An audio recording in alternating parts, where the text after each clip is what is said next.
Those of you, like Minnie, who have been unfortunate enough to follow my work throughout the last few years, know that I keep comparing narcissism, pathological narcissism, to a religion, a primitive religion, with a fierce, cruel deity, a Moloch, which demands constantly human sacrifices. Of course, pathological narcissism is a monotheistic religion because there's only one God, the narcissist. And today we're going to discuss the narcissist's 10 commandments. What is the immoral or amoral and unethical code which underlies and the fundaments of the narcissist religion, especially in relationship to you and within the shared fantasy dyad. The narcissist's 10 commandments, his godly message to you. My name is Sam Vaknin. I'm the author of Malignant Self-Love, Narcissism Revisited. I'm also a professor of psychology. 2 service announcements. Number 1, yesterday I said that I am not a licensed clinician. Therefore, I do not see patients. And people got very alarmed and have written to me extensively all over the place. So I want to clarify. I do provide consultations. I'm available for consultations on general issues which have to do with narcissistic abuse, relationships with narcissists, borderlines, and psychopaths, etc., etc. But I am not a therapist. I am not a psychiatrist. So I do not treat people. I do not provide treatment. People cannot be my patients. They are merely my clients for consultations. And the second service announcement has to do with the French documentary. Thank you for your comments, for volunteering to appear in the film. I'm forwarding all your missives and requests. I'm forwarding them to the documentary filmmaker. And I hope he will get in touch with you sooner or later. It's out of my hands. Okay. Last thing, I said 2 things, and evidently I don't know how to count. Last thing, free seminar, free as in no money, yes honey. Free seminar in Skopje, North Macedonia. Skopje is one of the most beautiful cities in Europe, and the seminar is 3 days long. It's totally free of charge, and all you have to do in order to participate is to write to me. Send me an email to samvaknin@gmail.com and I'll reserve a seat for you. That's all for now with regards to announcements, and let's delve right into the narcissistic pathology, or why the narcissist regards himself as a god. Narcissism is a primitive religion. The narcissist is its implacable deity. The narcissist demands human sacrifice. And ironically, the first human sacrifice is the narcissist himself. As a child, the narcissist has sacrificed his true self to the false self, this divinity. The false self then takes over the narcissist, consumes the narcissist, and replaces the narcissist. The narcissist, for all intents and purposes, vanishes as an agentic, independent entity and reappears within the false self as a figment of the imaginary space, the fantastic space within which the false self operates. So narcissism starts off in early childhood as the equivalent of a primitive religion, with a deity or a divinity or a god that demands sacrifices all the time, and in return, in a Faustian deal, affords the narcissist a totally inflated, grandiose, fantastic self-concept, isolates the narcissist from pain and hurt and unpredictability and uncertainty and the terrors of daily life. The false self becomes a moat surrounding the fortress of what used to be the narcissist. The false self is a firewall protecting nothing, essentially. The narcissist vacates himself. The narcissist abandons himself. The narcissist gradually vanishes and dissipates and dissolves into the false self. And one day, the narcissist wakes up to find that he is no more. He is gone. Now, when I say he, it's a she. Half of all narcissists are women. So, pathological narcissism being a kind of religion, the messages of the narcissist, the signaling of the narcissist, the actions and decisions and choices, the utterances, the beliefs, the values of the narcissist, they're all religious. And they're all missionary. The narcissist is trying to convert you into his own private primitive religion. He's trying to induct you into his cult. He is the divinity. He is also the main worshipper, and he recruits you to join in this newly formed sect, a sect of one. And within this cult-like environment, the dynamics resemble very much a religious setting, with rituals, with commandments, with canonical texts, with behavioral patterns and rules that govern all intercourse and discourse. So the messages, the underlying current in the narcissist's interaction with you, when the narcissist draws you in, baits you into the shared fantasy, the narcissist actually converts you into a new religion, his. And you are supposed to acknowledge the narcissist's divinity, his godlike features, his omnipotence, or his omniscience, his perfection, his brilliance. The narcissist becomes your substitute god. It's idolatry.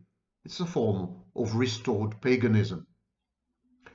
And like every monotheistic religion, the narcissist has a foundational text. It's a hidden text. It's not always verbalized, although sometimes it is. As opposed to the Ten Commandments in Judaism, which have been written, cast in stone, so to speak, as opposed to other sacred writings and sacred texts in other religions, like in the Quran in Islam or the New Testament in Christianity. In the narcissist's distributed, nodal, newly invented religion, wherein there's only one God, which is the narcissist, but there is a multiplicity of possible other gods, other narcissists. Well, within this new religion, there are 10 commandments which are rarely committed to writing, rarely verbalized, rarely enunciated, rarely promulgated, but they're there. They're there. They're ambient. They're atmospheric. And the way you learn about the existence of these 10 commandments is that you are heavily penalized when you breach them, when you subvert them, when you negate them, when you doubt them, when you confront them, when you contradict them, when you ask questions, when you dare to display even a modicum of agency and independence and personal autonomy, thereby transgressing against these unwritten, unpromulgated 10 commandments, you will know it, because there will be a punitive excursion into your territory, into your mind, and into your life. So let us review these 10 commandments. Commandment number 1. You, says the narcissist, will acknowledge my superiority, my uniqueness, and my perfection, and you will dwell in the promised land of the shared fantasy, having done so. It's a monotheistic premise. It's exactly like, for example, in Islam, where there's no other God except Allah. Exactly in Judaism, thou shalt not have another God over me, etc. It's a monotheistic statement with the narcissist in the role of God. The narcissist is unique. The narcissist is superior. And the narcissist is perfect. And you have to accept it, acknowledge it, affirm it, reiterate it, confirm it, support it, buttress it, if you want to be allowed into the promised land of the shared fantasy. Remember, exactly like the Garden of Eden, Paradise Lost, you could always be expelled. An angel will be posted to prevent your homecoming. You could always be thrown out of this promised land or this Garden of Eden if you do not comply. Commandment number 2. My speech, says the narcissist, and my conduct are beyond reproach. They are never to be doubted, never to be challenged, never to be criticized. I am the yardstick of all and everything that is just and true. I'm the sole giver of the law. I'm your absolute master. I'm your moral touchstone. I'm your litmus test.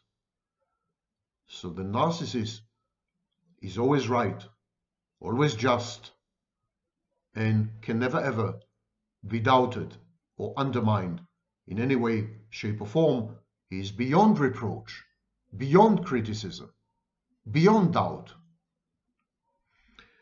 Commandment number 3. You, says the narcissist, you are my creation. You exist only through me. You exist only in me. You will never deviate, never divert, never contradict, never diverge, and never challenged who I made you out to be. So, I've created you, said the narcissist. I've shaped you, have molded you, like Pygmalion and Galatea. I have made you become. I've endowed you with a new identity. I am your essence. I am your quiddity. You are my creation. You exist only through me and in me. And you will never ever doubt this and challenge this, because I made you to be. Number 4. The narcissist says, I mediate between you and reality. Nothing is veritable. Nothing is truthful until I decree so, and until I make it so. So, truth, veracity, facts, reality, the world, they are all simulacra of the narcissist's mind. They're all extensions of the narcissist's perception. They are all the outcomes of the narcissist's choices and decisions and cognitions. The narcissist is your reality and your only reality. And whenever you want to reach out beyond the narcissist, you need to do so through the narcissist's mediation, via the narcissist, by proxy, vicariously. And nothing ever that is outside the confines of the narcissist, outside the boundaries and the contours of the narcissist, nothing else is real, nothing else is true, nothing else is factual, until the narcissist had decreed it to be, until the narcissist has made it to be so. It is the narcissist who endows the external world with its externality, with its factualness, with its veracity and veritability, with its truthfulness. Narcissist is the fount and the source of all these. And everything that is not touched by the narcissist in this benevolent manner is just a simulation, a simulacrum, and you should ignore it. The next commandment, I am your entire world, says the narcissist.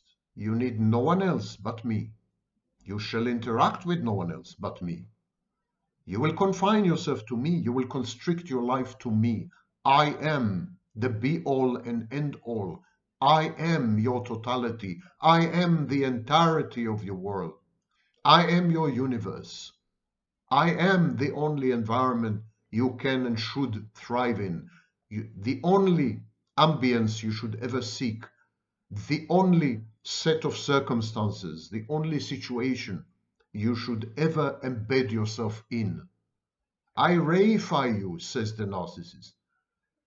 If I were to turn my mind away from you, you would cease to exist. I therefore provide you not only with who you are, but with where you are. The next commandment is about your functions. Serving and adulating me, says the narcissist, elevates you, improves you, makes you a better self-actualized version of yourself. It is by and through your subservience, your obedience, your submissiveness. Through these, you become. Through these, you emerge. From these, you thrive.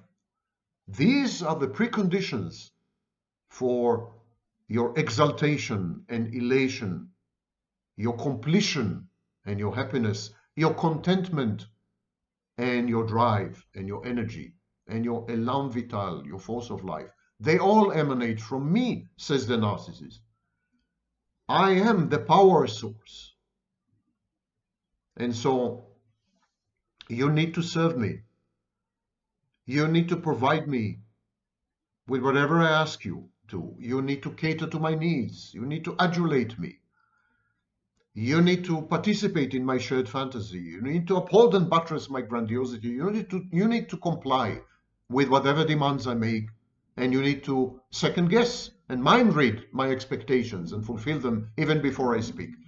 And you are doing all this, says the narcissist, not for me, but for yourself. You are doing all this as a part of your own personal growth and development and evolution. I am the vehicle and the instrument of your humanity, of your self-awareness, of your thriving, of your evolution. I am the path, I am the journey, and I am the destination, says the narcissist.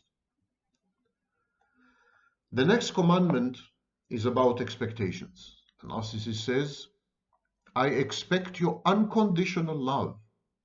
I expect your unalloyed devotion. Even when you are tested to your outer limits, even when you are subjected to stress and anxiety and torsion and maltreatment by me, even then you will be stable, you will be safe for me, you will be there, you will stick by me, you will never abandon me, you will love me unconditionally, you will be devoted to me and dedicated. I will be the fulcrum, the nexus, the axis of your existence. And this is your test. This is your test. And if you fail it, you're out of my life and out of the shared fantasy, says the narcissist. But if you prevail and succeed against all odds, if you sacrifice yourself when you're called to, unhesitatingly, unthinkingly, automatically, if you comply and obey and fulfill your roles and meet my expectations and be there for me, then the shared fantasy is all yours. This magical, enchanted space. Indeed, many of these commandments have to do with magical thinking. The narcissist lures you into a magical kingdom, enchants your life, charms you, not merely with his personality, but with the potential narratives that he spins, within which you fit perfectly. A second childhood. You are idealized, you're perfect, you're brilliant. However, says the narcissist in his next commandment, you will fear my punishment and retribution and vengeance. If you were to break any of these commandments, your fate is sealed and you are destined to be penalized, to be tortured, to be tormented, to pay the price. There's always payback. You will avoid, says the narcissist, all situations, all circumstances, and all environments which may lead you astray or even put you to the test. You will confine yourself to this space that I've especially constructed for you with great toil and devotion and love. And within this space, you will function the way I prescribe, and you will not function the way I proscribe. And should you ever exit this space or deviate or diverge, then you will be punished. And perhaps your greatest punishment is to lose me and lose whatever it is that I have to offer and lose this fantasy of ours. That may be your greatest punishment, the discard. But whichever the case may be, you will fear. This constant state of anxiety and terror, impending doom, will prevail and will regulate your behavior and your moods and your emotions, and will render you my perfect servant. You see, says the narcissist, you are the sinner. I am the redeemer. Whatever goes wrong is your fault. I am there to save you. I am your savior. I'm your rescuer. I'm your healer. I'm your fixer. And I'm your protector. I put things right. I make amends. I restore you. I rebuild you. I reconstruct you. I dredge you up from the abyss. I am there for you to breathe the spirit of life into you time and again, to prevent your crisis from spinning out of control, to regulate your overwhelming emotions, to stabilize your labile moods. I am there for you to be your safe haven, your anchor, your secure base. I am your savior and your redeemer. And you are a sinner. You constantly transgress against me. You constantly get things wrong. You are constantly self-defeating and self-destructive, and you're constantly dragging me into the maelstrom of your life, the vortex of your own self-negation. But I'm there, strong as a rock, stable as time itself. I'm there. And so you need not worry. Never deviate from these commandments, and you will have a happy life. Do not doubt. Do not overthink. Do not analyze. Do not criticize. Submit. Accept. Obey. Follow. Observe. Learn. Evolve through me. I am, after all, the perfect God. Emulate me, and you will acquire some of my properties, some of my power, and all of my fantasy. And these are the narcissist's 10 commandments to his devout, loyal worshippers. You.